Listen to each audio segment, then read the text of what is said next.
Hello प्यारे बच्चों, Lakshman class में आपका स्वागत है। आज हम लेके आए हैं आपके लिए 10th क्लास मैथमेटिक्स के मोस्ट इंपोर्टेंट क्वेश्चन जो कि यूपी परीक्षा में इस बार आने वाले हैं। तो देखते हैं बेटा, पहला क्वेश्चन क्या है। शांत दशमलव संख्या में व्यक्त हो सकने वाली परिमेय संख्या होगी। तो बेटा ये ऑब्जेक्टिव क्वेश्चन है। तो ये पहला ऑब्जेक्टिव है ABC। मीन्स कौन सी होगी बेटा, सॉल्व करेंगे तो इसका आंसर आएगा 127/625। दूसरा क्वेश्चन है 15, 18 और 24 का लासा है 90, 120, 240 या 360। तो बेटा निकाल के देख लेना आप, 360 आंसर आएगा इसका। ठीक है, नेक्स्ट क्वेश्चन देखते हैं। संख्याओं 16, 56 और 40, 25 का मासा यूक्लिड विभाजन प्रमेय के द्वारा कीजिए। तो बेटा इसको सॉल्व करके आप देख लेना क्या है आएगा आंसर। ठीक है, चौथा देखते हैं क्वेश्चन। क्या प्रत्येक धनात्मक पूर्णांक 4q + 2 के रूप का हो सकता है जहां q एक पूर्णांक है? अपने उत्तर का औचित्य दीजिए। तो बेटा इसका आंसर आप सॉल्व कर लेना। इसका आंसर आएगा प्रत्येक धनात्मक पूर्णांक 4q + 2 के रूप का नहीं हो सकता। नेक्स्ट क्वेश्चन देखते हैं। संख्या 0.666 को p/q के रूप में प्रदर्शित कीजिए। तो बेटा इसको जब प्रदर्शित करेंगे तो 2/3 आंसर आता है इसका। ठीक है, बिना लंबी विभाजन प्रक्रिया किए ज्ञात कीजिए कि क्या 637/72 का दशमलव प्रसार शांत होगा या अशांत आवृत्ति होगा। अपने उत्तर के लिए कारण दीजिए। तो बेटा आप सॉल्व करेंगे तो ये शांत आएगा इसका आंसर। ठीक है, फिर है दर्शाइए कि कोई भी धनात्मक विषम पूर्णांक 6q + 1 या 6q + 3 या 6q + 5 के रूप में का होता है जहाँ q एक क्या है बेटा, पूर्णांक है। बेटा मैं एक बात बता दूँ कि ये क्वेश्चन मोस्ट इम्पोर्टेंट हैं, क्योंकि ये क्वेश्चन अकेले मेरी मेहनत के नहीं है। ये मैंने ही मेहनत नहीं की इन क्वेश्चनों पे। एक बहुत अच्छे बहुत बड़े टीचर जो साईंताराम धिंगड़ा में पहले पढ़ाते थे, साईंताराम धिंगड़ा के टीचर जिनका है राकेश सर, जिनका नाम है राकेश सर, और ये सर अब सरकारी हो गए, मोतीलाल नेहरू इंटर कॉलेज में पढ़ाते हैं। और इनके पढ़ाए हुए बच्चों के 100 मार्क्स आए हैं, बहुत सारे बच्चों के, क्योंकि मैंने भी टीचिंग की है। पहले इनके साथ मैं टीचिंग करता था ज्ञान ज्योति स्कूल मकसूदनपुर में, मैंने साथ टीचिंग की है। उसके बाद ये साईंताराम में चले गए। तो इनके जो इन बच्चों को जिनको ये बच्चे को पढ़ाते थे, उसके कई बच्चों के 100 मार्क्स आए थे हमारे समय में जब इन्होंने पढ़ाया था। तो बेटा क्वेश्चन जो छांटे हैं इम्पोर्टेंट, हमारे गुरुजी राकेश सर जी हैं, हमारे मित्र हैं। इन्होंने पूरे दिन मेहनत की है। सुबह से आ गए थे घर पे हमारे और शाम तक लगे रहे थे। Unsolved paper, guess paper, books सब कुछ लेकर के बैठे थे, तब आपके लिए इतने सारे क्वेश्चन इन्होंने छांट के दिए हैं। तो बेटा बहुत बहुत ज़्यादा इंपॉर्टेंट क्वेश्चन, समझ सकते हो यहाँ पे कितनी मेहनत की है हमारे गुरुजी ने, हमारे सर जी ने, हमारे मित्र ने, और मैंने भी थोड़ी मेहनत की है। तो बेटा आप समझ सकते हो कितनी मेहनत की है। तो आप इन क्वेश्चनों पे विशेष ध्यान देंगे। ठीक है, अभी ये वर्तमान में मोतीलाल नेहरू इंटर कॉलेज में पढ़ाते हैं। पहले ज्ञान ज्योति में पढ़ाते थे, उसका साईंताराम में उन्होंने पढ़ाया कई साल। अब ये मोतीलाल नेहरू इंटर कॉलेज में है। ठीक है बेटा, तो मैंने बता दिया ये क्वेश्चन हमारे गुरुजी ने बहुत मेहनत से छांट के दिए हैं हमारे लिए। ठीक है, तो आप सोचते होंगे सर इतने सारे क्वेश्चन हम लिखेंगे कैसे कॉपी में। अरे भाई ये बताओ, ये क्वेश्चन मैंने लिखे नहीं लिखे हैं। मुझे ये क्वेश्चन लिखने में कितना समय लगा होगा सोचो। मुझे लिखना तो बहुत ही बुरा लगता है, तब भी मैंने ये क्वेश्चन आपके लिए लिखे हैं, है ना। और गुरुजी ने छांटे हैं पूरे दिन बैठ करके, 12 घंटा पूरा दिन बैठ के छांटे हैं। मैं भी साथ में लगा रहा, पूरे दिन छांटे हैं बैठ कर। तो बेटा समझ लो बहुत मेहनत की है हम लोगों ने, तो आपके लिए ये की है। और आप ये क्वेश्चन ज़रूर देखिएगा। ठीक है, मान लीजिए आपके घर में भी बहुत अच्छे मैथ पढ़ाने वाले होंगे, आपको भी मैथ अच्छा आता होगा, आप भी इंपोर्टेंट छांट सकते हैं। लेकिन ये बहुत विशेष अच्छे सर जी हैं जिन्होंने छांटे हैं, तो इन पर विशेष फोकस करना है आपको बेटा। ठीक है, सारे क्वेश्चन सॉल्व कर लेना। तो खैर देखते हैं नेक्स्ट क्वेश्चन। जितने भी क्वेश्चन मैं आपको बता रहा हूँ नोट कर लेना, बता रहा हूँ मैं आपको, इसी में से फंसने वाला है पूरा पेपर। ठीक है बेटा,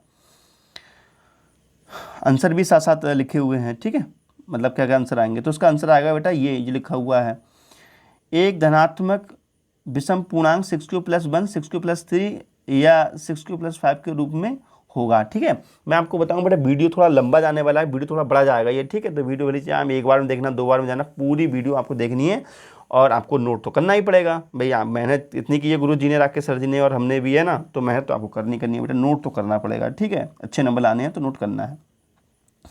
8वां क्वेश्चन है, के किस मान के लिए समीकरण 3x minus y plus 8 equal to 0 और 6x minus k y equal to minus 16 संपाती रेखाएं निरूपित करते हैं। ऑब्जेक्टिव है -1/2 1/2 2 -2।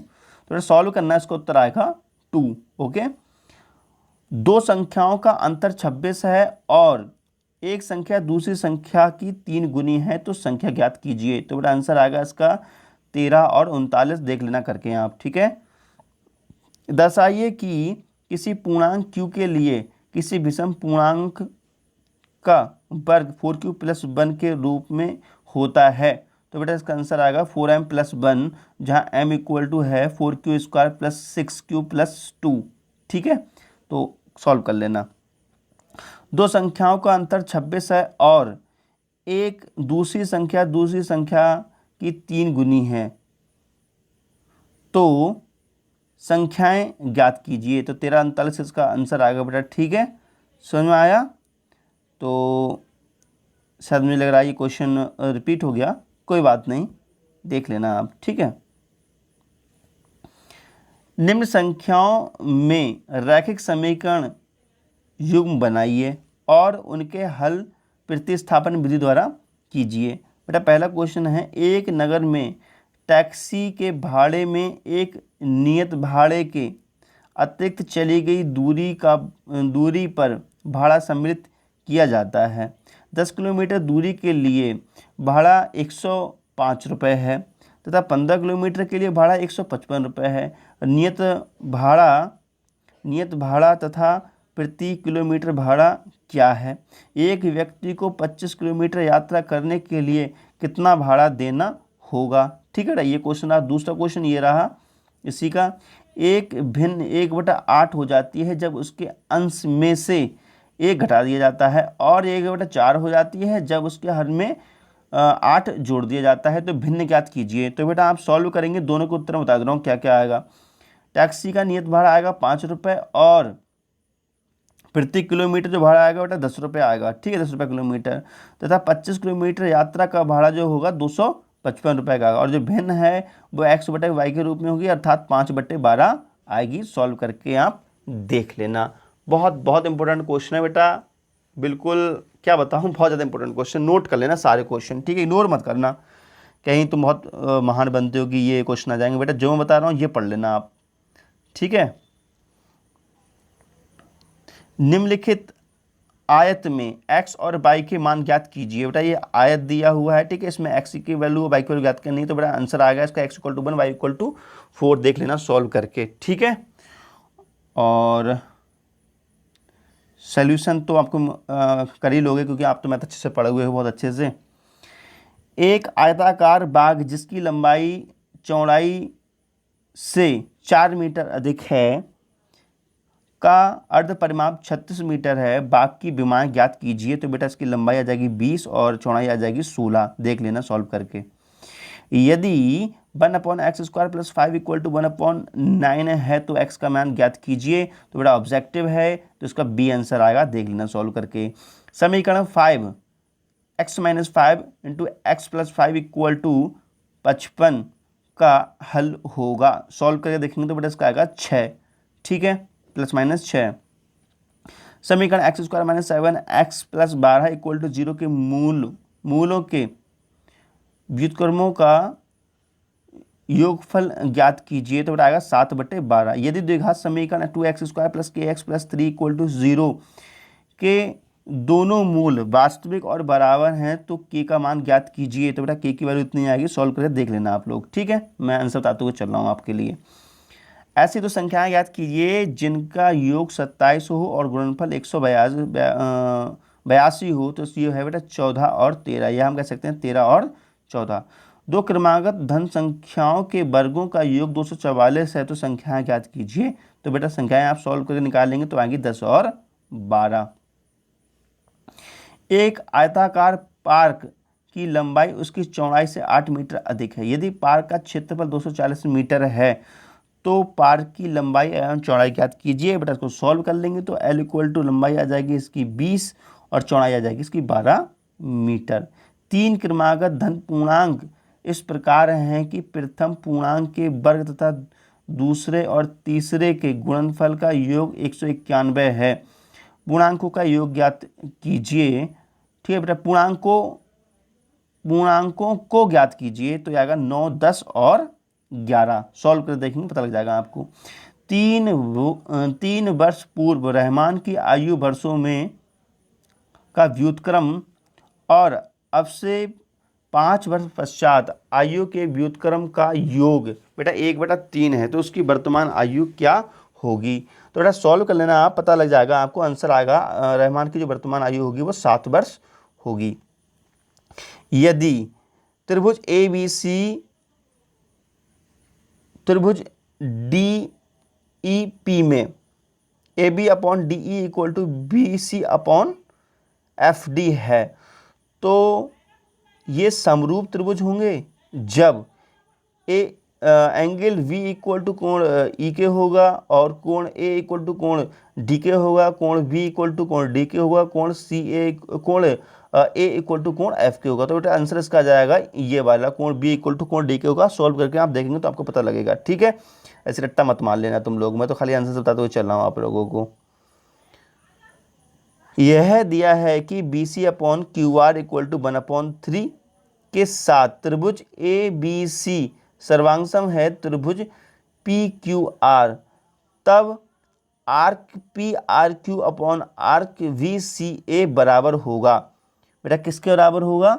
9 के, 3 के, 1/3 के, 1/9 के। तो बेटा इसका आंसर होगा 9 के। सॉल्व करके देख लेना आप अपने आप। ठीक है, नहीं समझ में आया तो मैथ वाले सर से पूछ लेना।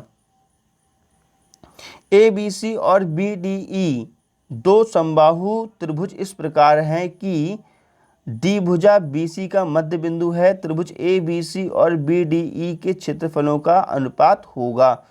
तो बेटा इसका सॉल्व करेंगे तो आएगा 4:1। मैं आपको बता दूं ना, इनके सबके सोल्यूशन अगर आप पे हल नहीं होते हो ना, सबके सोल्यूशन आ जाएंगे मास्टरमाइंड गैस पेपर में, सबके सोल्यूशन मिल जाएंगे, ध्यान रखना। ठीक है, तो क्वेश्चन मास्टरमाइंड से भी लिए गए हैं इसलिए वहाँ पे इसका आंसर मिल जाएंगे आपको। सिद्ध कीजिए कि एक त्रिभुज की एक भुजा के मध्य बिंदु से होकर दूसरी भुजा के समांतर खींची गई रेखा तीसरी भुजा को पारस्परिक द्विभाजित करती है। बड़ा समद्विभाजित करती है। ठीक है, नेक्स्ट क्वेश्चन देखते हैं। चित्र में बड़ा ये डायग्राम दिया हुआ है, चित्र में DE समांतर है OQ के और DF समांतर है OR के। ठीक है बेटा, तो दर्शाइए कि EF समांतर होगा QR के। बेटा सिद्ध करने वाला सवाल है, इसको स्वयं करना है। समलंब ABCD में देखो बेटा, आप सोचते होंगे सोल्यूशन कहाँ से देखें, मैं बताऊँ, अगर आप पे सॉल्व नहीं होता गैस पेपर में देख लेना, मास्टरमाइंड गैस पेपर में सबके सोल्यूशन मिल जाएंगे इनके। ठीक है, समलंब ABCD में, समलंब ABCD जिसमें AB पैरेलल है DC के, मतलब AB समांतर है DC के, मतलब इसमें हम देख रहे हैं बेटा AB समांतर है DC के है। ठीक है, तो के विकर्ण AC और BD परस्पर O पर प्रतिच्छेद करते हैं। दोनों त्रिभुज की या दो त्रिभुजों की समरूपता कसौटी का प्रयोग करते हुए दर्शाइए कि OA upon OC equal to OB upon OD है। ठीक है बेटा, तो इसको आपको प्रूफ करके दिखाना है। नेक्स्ट क्वेश्चन देखते हैं। चित्र में यदि CM समानुपाती है CB के और CN समानुपाती है CD के, तो सिद्ध कीजिए कि AB upon AB equal to AN upon AD। ठीक है बेटा, तो बेटा जो क्वेश्चन है ये ना, इस क्वेश्चन में थोड़ी सी मिस्टेक है, मैं आपको संभाल देता हूँ बेटा। यहाँ होगा AB अपॉन AM, समझ में आ रहा है बेटा क्या होगा यहाँ पर? सॉरी, ऐसे नहीं होगा, ये गलत लिख दिया मैंने, फिर देखो यहाँ होगा AM upon AB, AM upon AB ये होगा। ठीक है, तुम इसका चित्र बनाना चाहो तो चित्र भी देख सकते हो, चित्र में बना देता हूँ। देखो बेटा, चित्र बनाना चाहो तो उसका चित्र भी बना सकते हो। ठीक है बेटा, देखो ये ए है, ये बी है, ये सी है, ये डी है। ठीक है, ये एम है, ये एन है और ये एल है। ठीक है, तो ये चित्र है इसका। समझ में आ गया बेटा? ठीक, अब सही कर लेना इसको। चलो अगला क्वेश्चन देखते हैं। बेटा मिस्टेक हो गई है लिखने में, बहुत ज़्यादा लिखने को था, थक गए थे लिखते लिखते, तो गलती हो गई थी, आप सही कर लेना इसको। चलो देखते हैं नेक्स्ट। दी गई आकृति में यदि ए बी ई सर्वांश है त्रिभुज ए सी डी के, तो दर्शाइए कि त्रिभुज ए डी ई सर्वांश है त्रिभुज ए बी सी के। ये आकृति दी हुई है, इस आकृति के अकॉर्डिंग आपको बताना है। आयत ए बी सी डी के अंदर स्थित ओ कोई बिंदु है, सिद्ध कीजिए कि O B square plus O D square equal to O A square plus O C square. बेटा डायग्राम दिया हुआ है, आप इसको सिद्ध करेंगे। सिद्ध कीजिए कि किसी त्रिभुज की एक भुजा के समांतर खींची गई रेखा अन्य दो भुजाओं को जिन दो बिंदुओं पर काटती है, वे बिंदु उन पर भुजाओं की समान अनुपात में विभाजित करते हैं। ठीक है, भुजाओं को बेटा समान अनुपात में विभाजित करते हैं। तो बेटा इसको प्रूफ करना है आपके लिए। नेक्स्ट क्वेश्चन है, बिंदुओं 5 और 0 और माइनस के 12 0 के बीच की दूरी होगी। सॉल्व करके देख लेना बेटा, इसका आएगा आपका 17 आंसर। ठीक है, बिंदु 3 और 4 के मूल बिंदु से दूरी होगी। सॉल्व करेंगे तो आंसर आएगा इसका 5। बिंदु -4 0 और 4 0 और 0 3 निम्नलिखित के शीर्ष हैं। तो बेटा आप सॉल्व करेंगे तो आपको पता लगेगा समद्विबाहु त्रिभुज के ये शीर्ष हैं। बिंदुओं 7 -6 3 4 को मिलाने वाली रेखा खंड को आंतरिक रूप से 1:2 के अनुपात में विभाजित करने वाला बिंदु निम्नलिखित में से स्थित होगा। तो बेटा चतुर्थांश में। बेटा नेक्स्ट क्वेश्चन देखते हैं हम लोग कि नेक्स्ट क्वेश्चन क्या है। बिंदुओं ए बी और -a -b के बीच की दूरी ज्ञात कीजिए। तो बेटा सॉल्व करेंगे, इसका आंसर 2√a² + b²। मैं आपको बता दूं, देखो बेटा वीडियो थोड़ा बड़ा हो जाएगा, लेकिन आपको पढ़ना तो पड़ेगा किसी भी कीमत पर और नोट करना पड़ेगा। मैंने भी बहुत मेहनत से नोट किया है। ठीक है, थक गया था नोट करते करते, मैं इसको बहुत मुझ पर लोड पड़ा नोट करने में। और समझो राकेश जी ने कितनी मेहनत की, क्योंकि 12 घंटे में मेहनत की है, समझ सकते हो तुम। यदि बिंदु a 0 और 0b तथा x y संरेख हों तो सिद्ध कीजिए कि x/a + y/v = 1 होगा।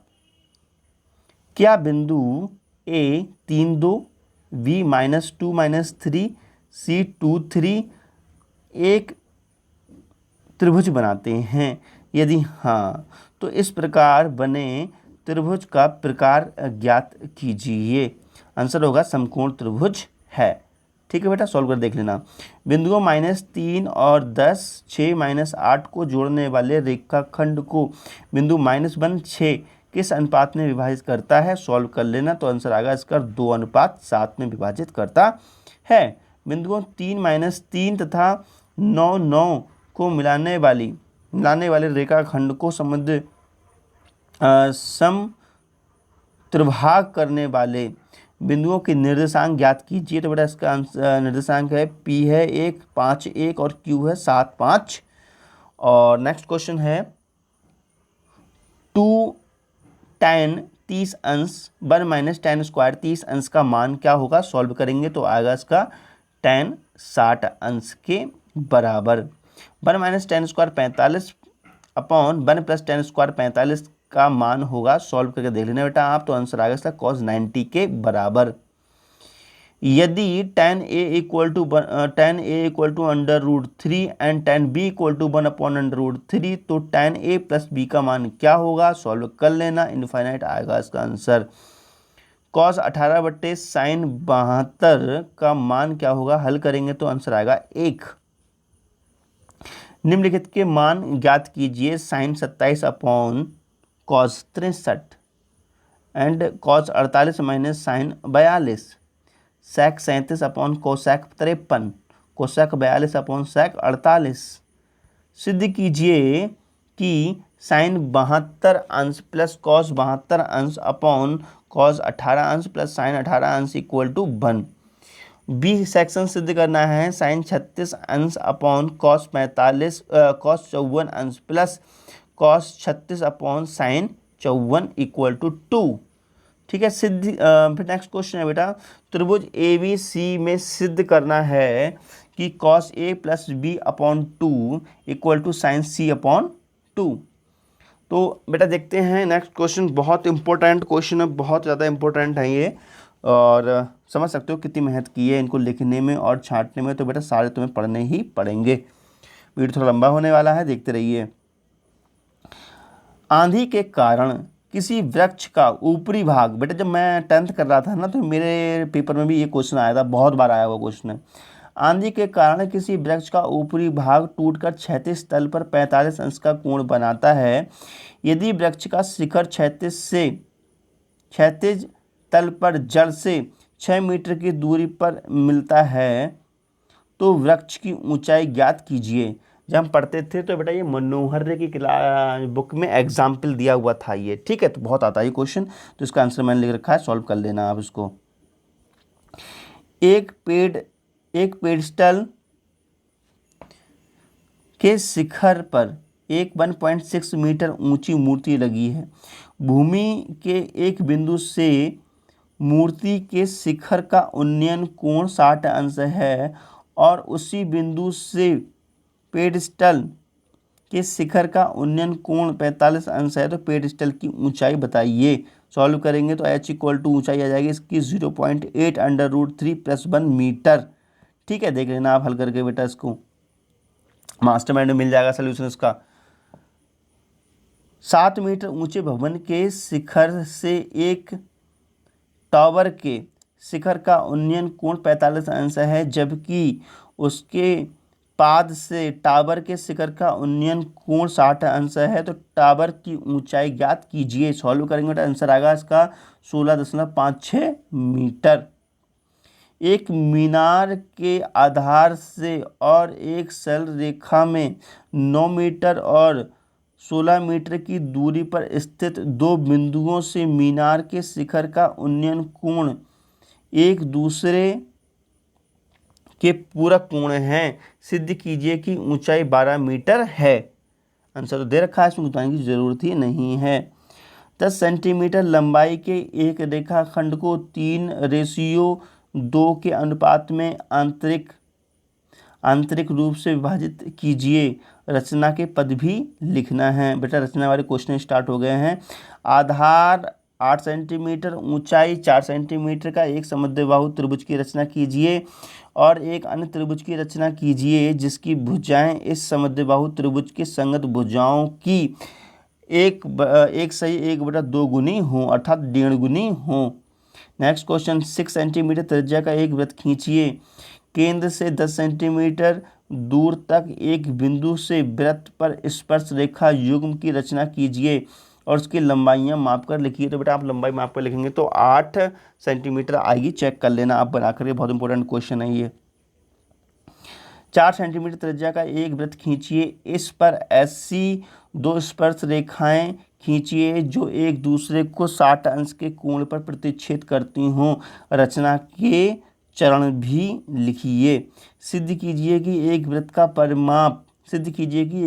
परिमाप और क्षैतिज क्षेत्रफल संख्यात्मक रूप से बराबर होता है।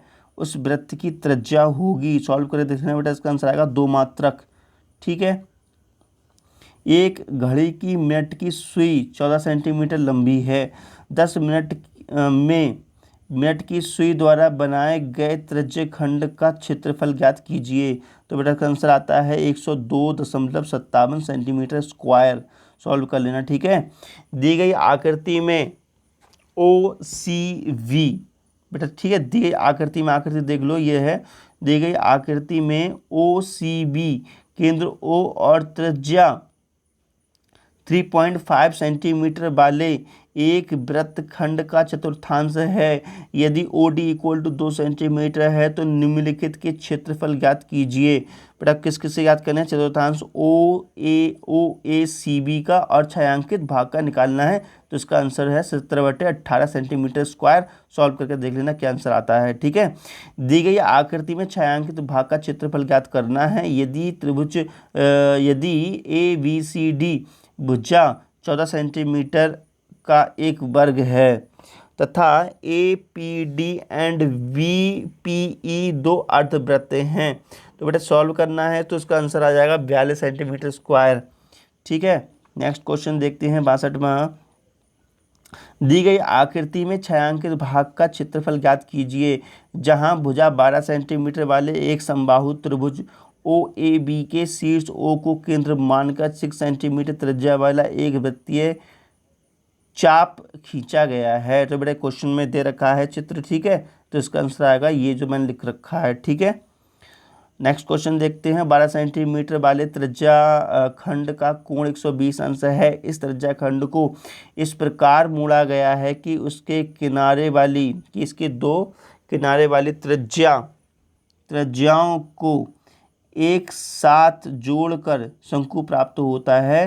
तो शंकु का आयतन ज्ञात कीजिए। सॉल्व करेंगे तो 189.4 सेंटीमीटर क्यूब इसका आयतन आता है। देख लेना हल करके। भुजा 7 सेंटीमीटर वाले एक ठोस घन में 7 सेंटीमीटर ऊंचाई और 3 सेंटीमीटर त्रिज्या वाले एक शंकु के आकार का छेद किया गया है। शेष ठोस भाग आयतन ज्ञात कीजिए। सॉल्व कर लेना 270 सेंटीमीटर क्यूब आएगा इसका आंसर। ठीक है बेटा, संलग्न आकृति में एक आइसक्रीम शंकु दर्शाया गया है। ठीक है, जिसमें आइसक्रीम भरी हुई है। बेटा देखो ये है ना शंकु, इसमें देखो बेटा आइसक्रीम भरी हुई है, ऊपर तक ये भरी हुई दिख रही है। आप लोगों के लिए खाने का मन करता होगा, मुझे पता है। तुम्हारा तो यही काम है, सोचते हो चाट लें इसको, लेकिन क्या करें बेटा, किताब में बनी हुई है, कॉपी में नहीं समझ में आएगा तुम्हारे कैसे खाना है इसको। ठीक है, खा लेना, पेपर दे दो बिलाल। जिसमें आइसक्रीम भरी हुई है तथा इसकी त्रिज्या 5 सेंटीमीटर ऊंचाई 10 सेंटीमीटर ऊंचाई की है। आइसक्रीम का आयतन ज्ञात कीजिए। जबकि शंकु का 1/6 भाग आइसक्रीम से रिक्त रहता है। अब ऐसा करना ना भाई, पेपर दे करके आना, पेपर बढ़िया जाए तो आइसक्रीम जरूर खा लेना। ठीक है, और कमेंट्स कर बताना कि कौन कौन आइसक्रीम खाने जा रहा है पेपर देने के बाद। ठीक है, हमें भी तो पता लगे भाई कौन कौन खर्चीले का वो पैसे से खर्च करते हो, बाकी तो कंजूस वाले काम करते ही रहते हो आप लोग, है ना। 327.4 सेंटीमीटर की ऊंचाई। जिसको आइसक्रीम पसंद हो बेटा कमेंट कर देना। ठीक है, हम बताइए कौन कौन भैया आइसक्रीम ज़्यादा पसंद करता है बच्चा। एक ठोस खिलौना एक अर्धगोले के आकार का है जिस पर एक लंबवृत्तीय शंकु अध्यारोपित किया गया है। उस शंकु की ऊंचाई 2 सेंटीमीटर है और आधार का व्यास 4 सेंटीमीटर है। इस खिलौने का आयतन ज्ञात कीजिए। उत्तर आएगा 25.14 सेंटीमीटर क्यूब। बेटा मैं आपको बता देता हूँ, इन सब के सोल्यूशन आपको मास्टरमाइंड गैस पेपर में मिल जाएंगे, देख लेना। ठीक है, नेक्स्ट क्वेश्चन है। एक तंबू एक बेलन के आधार का है। ठीक है, जिस पर एक शंकु अध्यारोपित है। यदि बेलनाकार भाग की ऊंचाई और व्यास क्रमशः 2.1 मीटर 4 मीटर के हैं तथा शंकु की तिर्यक ऊंचाई 2.8 मीटर है, तो इस तंबू को बनाने में प्रयुक्त कैनवास का क्षेत्रफल ज्ञात कीजिए। तंबू के भीतर हवा का आयतन भी ज्ञात कीजिए। सॉल्व करेंगे तो उसका उत्तर आ जाएगा 44 मीटर स्क्वायर क्षेत्रफल इसका। ठीक है, और आयतन निकालेंगे 34.57 मीटर क्यूब इसका आयतन आएगा। नेक्स्ट क्वेश्चन देखते हैं बेटा। एक बेलनाकार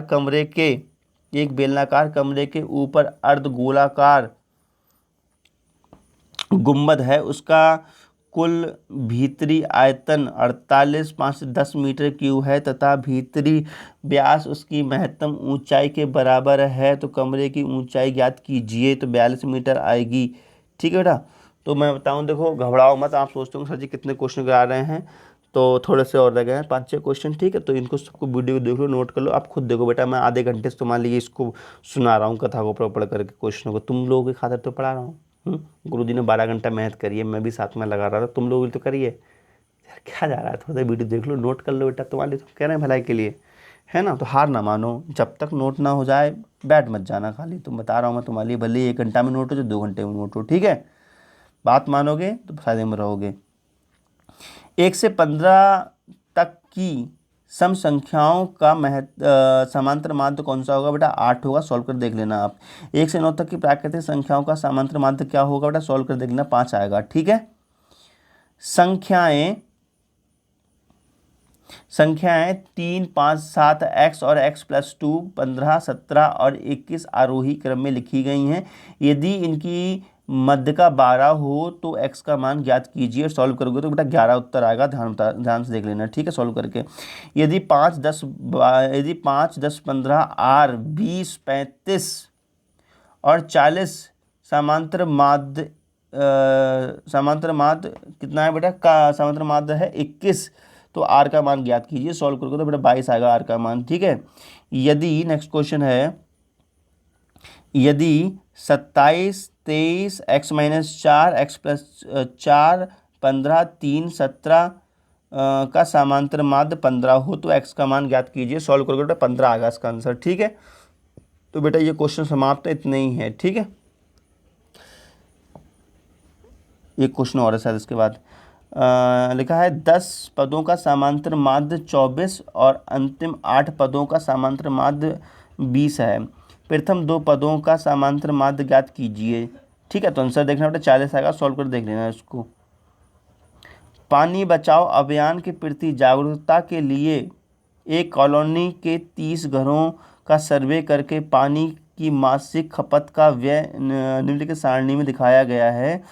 तो माध्य व्यय ज्ञात कीजिए। तो बेटा जो खर्चा आया है वो है 65 से 68 रुपये, 68 से 71 रुपये, ये सब लिखा हुआ है, ठीक है। घरों की संख्या बेटा 2 घरों में, 4 घरों में ऐसे दिया हुआ है, ठीक है।